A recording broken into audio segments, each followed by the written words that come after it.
Jing sang sot ya kabapli ikong benda sim kalong kemi ila kem trot ringkat hajing syatngan sekretariat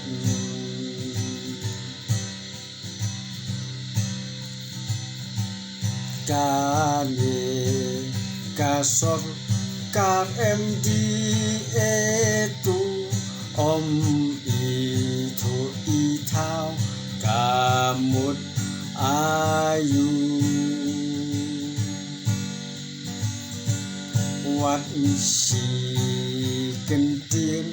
ka klem jubab imat kahun ladangin yap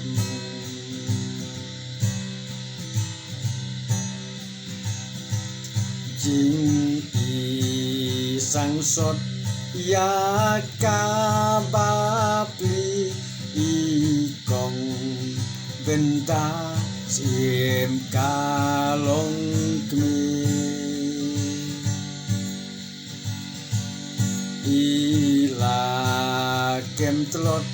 ringkat hajing syatngan sekretariat